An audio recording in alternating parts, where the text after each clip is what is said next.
Notre invité ce matin, Emmanuel Causse, secrétaire national d'Europe Écologie Les Verts. Bonjour. Bonjour. Merci d'être avec nous. Les députés Europe Écologie Les Verts vont-ils voter la confiance au gouvernement de Manuel Valls? Pour le moment, je ne le sais pas. Vous ne le savez pas, vraiment, sais pas. franchement. Non, franchement, les députés de notre groupe se réunissent ce matin. Nos coprésidents de groupe ont vu hier Manuel Valls. Ils ont eu un entretien dont j'ai pas eu le compte-rendu. Car... Non, je vous assure, c'est vrai. Non.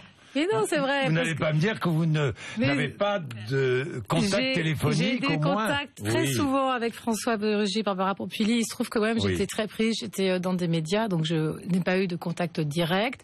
Ils en discutent. Je vais moi-même aller discuter avec les députés tout à l'heure, mais je sais que pour l'instant, chacun a des positions. Certains l'ont déjà exprimé. Il y en a qui veulent s'abstenir. Il y en a qui sont plutôt pour. Je pense qu'il va y avoir une discussion ce matin, et très quelle est tranquillement. votre position, vous? J'en ai pas totalement, je vais vous dire pourquoi. Parce que. Vous n'avez pas? Non, je vais vous expliquer pourquoi. Si vous étiez là. Et vous savez pourquoi? Parce que je n'ai pas, pour l'instant, les éléments que eux ont eu dans la discussion avec le Premier ministre hier. Et moi, c'est vrai que avant d'avoir une décision, j'aimerais bien quand même savoir ce que va dire Manuel Valls sur un grand nombre de sujets. Et aujourd'hui, là, ce matin, quand je vois, j'ai pas des éléments. Moi, ce que je souhaite surtout, c'est que nos députés puissent avoir une position unie. Ah bon, unie. Pas certains s'abstiennent, d'autres votent pour. C'est mon vœu. Il n'y aura pas de vote contre. Mon vœu. Il n'y aura pas de vote contre. Je ne crois pas. Je ne crois pas. Mais en tout cas, cela n'est pas arrivé jusqu'à moi. Je vous dis, mon vœu, c'est qu'il y ait une position unie. Après, vous savez, on peut avoir des vœux qui ne sont pas toujours réalisés.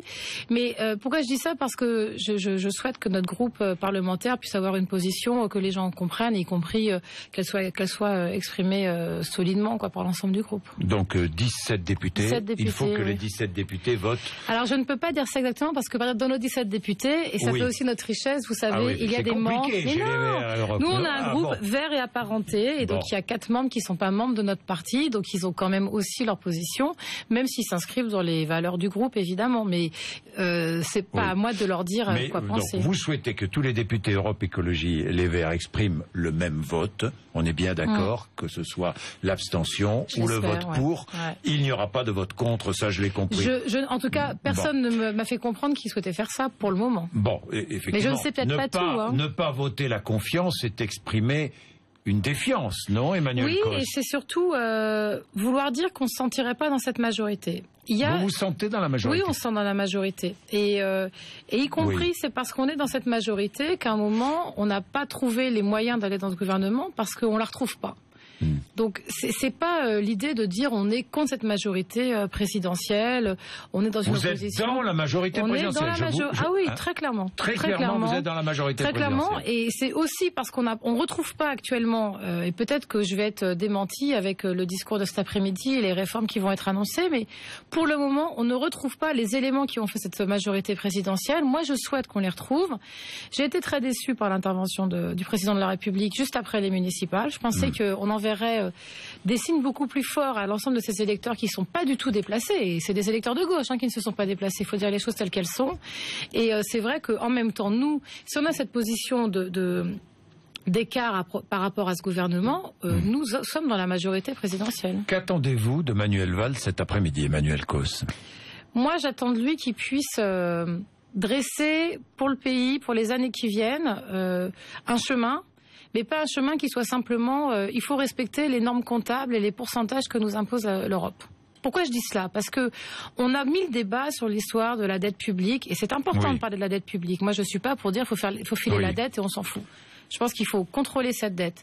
Mais nous imposer 3%, comme ça, une norme, un chiffre, sans regarder les difficultés sociales du pays. Mais on a déjà obtenu des délais. Des délais, sauf qu'on ne met jamais en cause les choses derrière. La question, là on nous dit 50 milliards d'économies. On n'est pas encore entré dans le dur. Moi j'attends de savoir c'est quoi 50 milliards d'économies. Si Manuel Valls nous dit cet après-midi les 50 milliards d'économies, c'est rogner sur les prestations sociales et on n'a pas le choix parce que je dois faire les 3%, objectivement je pense que ça sera raté. Et l'autre chose que j'attends de lui, et on en parlait tout à l'heure en aparté, ce que j'attends de lui c'est qu'on soit dynamique et innovant sur un grand nombre de sujets. Qu'on sorte enfin d'un grand nombre de sujets sur lesquels il y a des tabous énormes. sur lesquels on ne peut pas avancer, et notamment comment on aide notre secteur industriel à recréer des emplois, comment on change notre production automobile pour arrêter de produire des véhicules qui ne se vendent pas, comment on va sur les énergies. Mais je vais être encore plus précis sur ce que vous attendez de Manuel Valls. Si j'ai bien compris, vous attendez de Manuel Valls qu'il dise cet après-midi, qu'il dise Bruxelles veut nous imposer un déficit à 3%, nous faisons un peu plus de 4% aujourd'hui. Donc, dans les années qui viennent, nous ne pourrons pas respecter Mais pourquoi ce que nous demande Bruxelles. Donc, que la France dise non à Bruxelles. Non, parce que c'est pas simplement... La question, c'est... alors, c'est quoi ? De dire à Bruxelles, ce n'est pas en nous imposant une norme comptable sur un pourcentage de dette par rapport au PIB qu'on va résoudre notre question économique et sociale. Pourquoi je dis ça? Parce que moi, je le dis franchement, je suis pour qu'on contrôle la dette. Les écologistes n'ont jamais pensé qu'il fallait laisser filer la dette et léguer ça à nos enfants qu'on s'en fout. La question, c'est comment est-ce qu'on réduit cette dette sans rogner sur ce qui fait aujourd'hui notre pacte social dans le pays. Et c'est pourquoi est-ce qu'il y a autant de tensions dans notre pays depuis tant d'années. C'est parce qu'on dit il faut faire des économies. D'une part, on touche pas des économies qui sont importantes. Je pense à la niche fiscale sur le diesel qui nous coûte 7 milliards. Mais à côté de ça, on dit à tout le monde, et notamment les ménages, payez plus d'impôts, serrez-vous la ceinture, et demain, vous aurez des prestations sociales moins fortes. Vous demandez à Manuel Valls qu'il soit ferme vis-à-vis de Bruxelles. On est bien d'accord sur le déficit. Oui. Vous demandez à Manuel Valls qu'il fasse ses économies là où on doit les faire. Et des économies justes. À vos yeux. Et des économies justes et utiles pour la société. Et justes et utiles pour la société. Bah tiens, parlons du diesel. Vous demandez quoi, là, ce matin? Le diesel, tout simplement, qu'on arrête avec cette niche fiscale. 7 milliards par an. Vous dites ce matin, stoppons cette niche fiscale. Supprimons-la. On dit, comme on le dit depuis 2 ans. Oui. Supprimons-la progressivement, chaque année dans la loi de finances.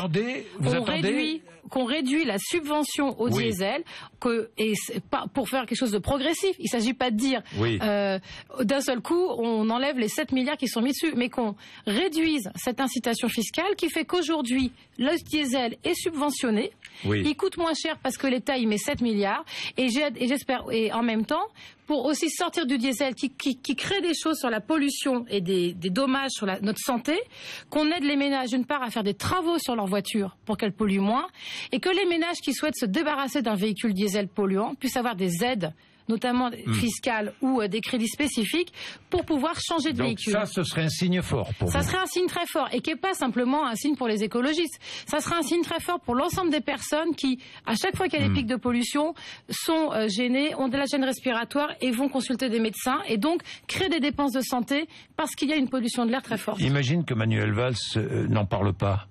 Je serais très déçue. Imaginons. Je serais très déçue. J'ai déjà été déçue quand j'ai entendu au moment de l'épisode sur la pollution de l'air qu'il fallait surtout pas toucher au diesel.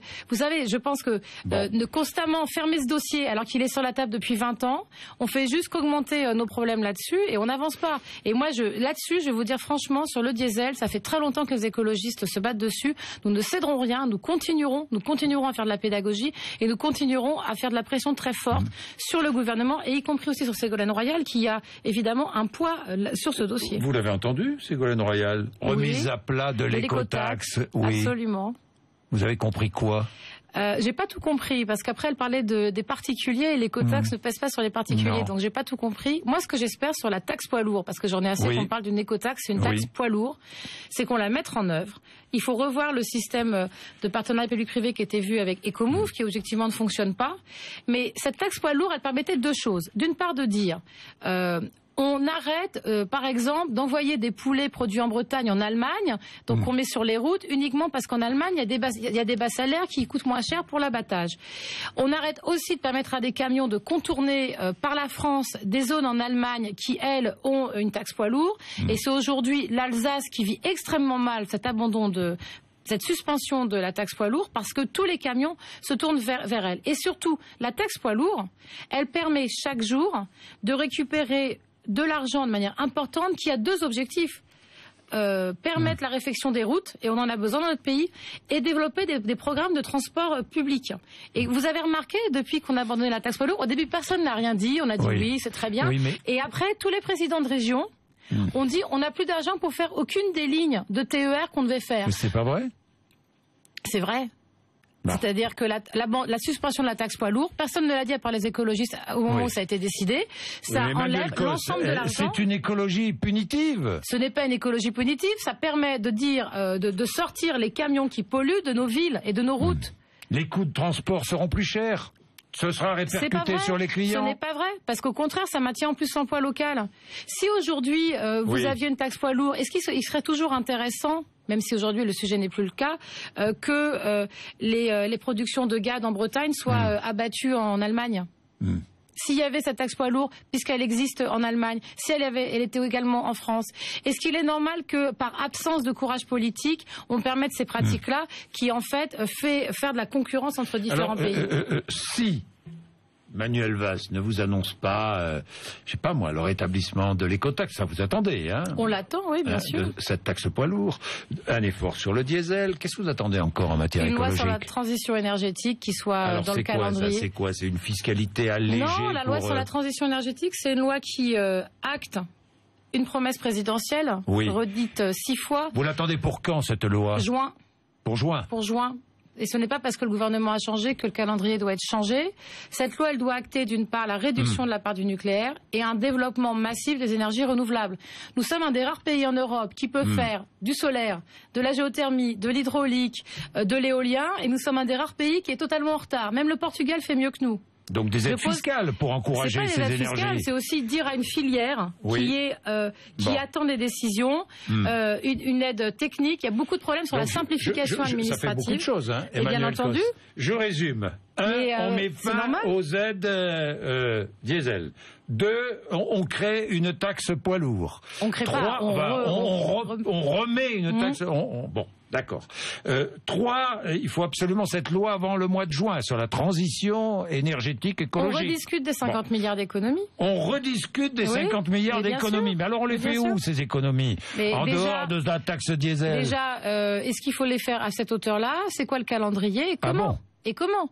Question qui est posée. On dit, on enlève... Donc vous dites non à toute la politique du gouvernement, vous savez, les Français ont dit quelque chose de très fort il y a 10 jours. Je pense qu'ils ont aussi dit, y compris à l'ensemble de la gauche, et peut-être pas que la gauche socialiste, ils ont dit non à beaucoup de choses. Ils ont dit non à une économie qu'ils ne comprennent pas. Ils ont dit non à une économie qui va sur eux, qui leur demande beaucoup d'efforts, mais qui ne voit pas les répercussions dans leur vie quotidienne.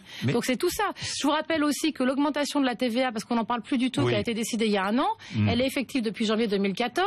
On a vu ce que ça veut dire, notamment sur le coût des transports publics sur les particuliers. Et les gens pensent que ça n'a pas eu d'effet sur le coût de la vie et sur la perception chez les individus de leurs conditions de vie. Pourquoi je dis ça? Parce qu'on ne peut pas faire comme s'il n'y avait pas une élection municipale. Il y a une élection municipale où vous avez l'ensemble de l'électorat de gauche qui, 1, ne s'est pas déplacé et qui, 2, a demandé vraiment à changer localement de politique, alors même que parfois les maires étaient appréciés. Donc il faut quand même aussi admettre ce qui s'est passé, pas faire comme si c'était rien passé. Quand la gauche retrouve le niveau municipal de 77, il faut quand même dire les choses. Et les 50 milliards d'économies, vous les faites où? Vous dites qu'il n'est pas sûr qu'on soit obligé de faire 50 milliards. Est-ce qu'on doit faire les 50 milliards dans ce calendrier-là? Première question, et c'est pour ça qu'il faut rediscuter avec la Commission européenne. Ensuite, les 50 milliards d'économies, est-ce que ces économies, parce qu'on parle des économies, est-ce qu'elles sont utiles et justes? 17 pour l'État, 23 pour la sécurité sociale et 10 pour les collectivités territoriales. Pour la sécurité sociale, vous savez, moi je viens d'un milieu qui s'est beaucoup occupé des questions de santé, la lutte contre le sida, tout ce qui est l'action sur les médicaments génériques et tout ça, je pense que c'est vraiment une piste essentielle, y compris l'organisation des soins. Et là-dessus, je pense qu'on peut faire des gains importants. Mais il faut faire évidemment très attention que ça ne se traduise pas par des déremboursements de médicaments utiles et efficaces. Mais de ce côté-là, on peut les faire. Les 10 milliards sur les collectivités locales. Si c'est pour supprimer des échelons, parce qu'objectivement, entre les municipalités, les intercommunalités, le département, les métropoles, les régions... Il y a trop de fonctionnaires territoriaux. Il y a en tout cas des problèmes de doublons d'échelons. Donc il y a trop de fonctionnaires territoriaux. Le problème, c'est pas tant les fonctionnaires, c'est les différents échelons et qui s'occupent de quoi. Et notamment entre les communes, les communes intercommunalités. Vous êtes favorable à la suppression des départements? Moi, j'y suis favorable. Mais je vais vous dire les choses franchement, je ne suis pas certaine que ça fera faire des économies. Il faut aussi dire les choses aux Français telles qu'elles sont. Aujourd'hui, pourquoi est-ce qu'on parle de la suppression des départements? C'est qu'entre l'échelon intercommunal, l'échelon régional, le département, en fait, se retrouve dans une aire d'action qui est assez rétrécie. Mais aujourd'hui, les départements, C'est eux qui s'occupent des personnes âgées en difficulté. C'est eux qui s'occupent des jeunes qui sont en difficulté. C'est eux qui amènent un certain nombre de prestations sociales. Certains départements ne peuvent pas payer aujourd'hui. Et on le sait bien, pendant que d'autres sont extrêmement riches. La question, c'est quand même la péréquation des territoires. Vous trouvez normal qu'entre les Hauts-de-Seine et la Seine-Saint-Denis, 13 kilomètres de distance, nous ayons le département le plus riche de France et un des plus pauvres, avec des prestations sociales qui sont différentes entre les deux départements, avec un département qui ne peut plus aider les personnes défavorisées et un autre qui peut développer ses actions. Parlons un peu de ces questions de péréquation et d'égalité territoriale. Restons dans l'écologie. Oui. J'y tiens. La fermeture de l'aéroport de Notre-Dame-des-Landes, Oui. là, vous demandez Évidemment. cette fermeture ce matin Il n'y a pas de... à Manuel Valls. Il doit s'engager. Je ne sais pas s'il doit s'engager. En tout cas, ça sera un signe très très fort qu'ils disent que lui... Pourquoi il doit s'engager alors? Si vous demandez la fermeture. Je vais vous dire, sur Notre-Dame-des-Landes, ça fait des années qu'on est engagé contre cet aéroport, qu'on lutte dessus, que des gens se mobilisent. Il y a énormément, il y avait 50 000 personnes à Nantes il y a encore un mois et demi. Donc évidemment que ça sera un signe très fort qu'ils disent l'aéroport de Notre-Dame-des-Landes ne se fera pas. Est-ce que sur les gaz de schiste, vous demandez au gouvernement de ne pas changer d'avis? Nous l'avons demandé, mais Manuel Valls nous avait déjà dit qu'il n'y aurait pas de changement de ligne. Donc, sur le nucléaire, sur le nucléaire, la réduction de la part du nucléaire, fermeture de Fessenheim, vous attendez tout cela de Manuel Valls? Mais la fermeture de Fessenheim, jusqu'à preuve du contraire, elle est actée. La question, c'est qu'est-ce qu'on fait après Fessenheim? Et justement, si on réduit la part du nucléaire jusqu'en 2025, qu'est-ce qu'on ferme? Où sont les investissements? Quels sont les réacteurs qui doivent fermer? La semaine dernière, en commission d'enquête parlementaire sur le coût du nucléaire, la direction générale concernée nous a annoncé la fermeture de 20 réacteurs. 20 réacteurs dans les années qui viennent. Je peux vous dire que si ça, c'est dans le discours de Manuel Valls, ça sera une avancée très forte et nous le noterons. Bien, Emmanuel Cos, vous êtes très exigeant. Hein? Bah oui, Europe Écologie Les Verts. Hein, franchement, quand je vous écoute, très exigeant. C'est pas une histoire d'exigence, je crois que c'est aussi... Donc vous faites partie d'une majorité présidentielle... On est bien d'accord, qui va soutenir, qui soutient toujours Manuel Valls, vous le soutenez. On le soutient, mais évidemment qu'on est exigeant. Mais vous savez, je crois que c'est ça qui nous tue en politique. Et s'il ne répond pas à vos exigences, on le constatera, et je pense que nos parlementaires voteront. On continuera à batailler sur le sujet.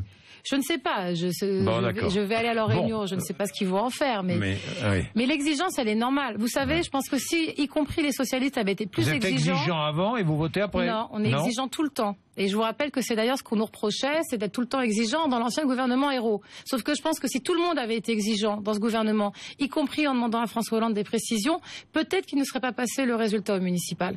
Et je trouve ça un peu étonnant que maintenant tout le monde se lâche en disant oui, il faut revoir la politique, il faut arrêter cette politique qui est trop proche de l'austérité et trop libérale.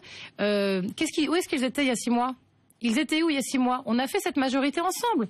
On l'a construite ensemble en 2011 et 2012. Et je crois que c'est ça qui nous tue actuellement en politique, c'est justement qu'on oublie un peu ce qu'on dit, on oublie un peu ce qu'on dit aux Français quand on fait les élections, et après on est moins exigeant. Les écologistes, aussi peut-être exigeants qu'ils le sont, veulent aussi avoir un moment de vérité avec les gens qui votent pour eux, qui les soutiennent, et donc de ne pas oublier ce qu'on a dit en chemin. Emmanuel Cos, je vais changer, je vais vous parler du génocide rwandais, 20 ans après, parce que j'ai vu votre prise de position, pour savoir exactement quel a été le rôle de la France pour lever toute ambiguïté. Est-ce qu'il est temps d'ouvrir les archives? Oui.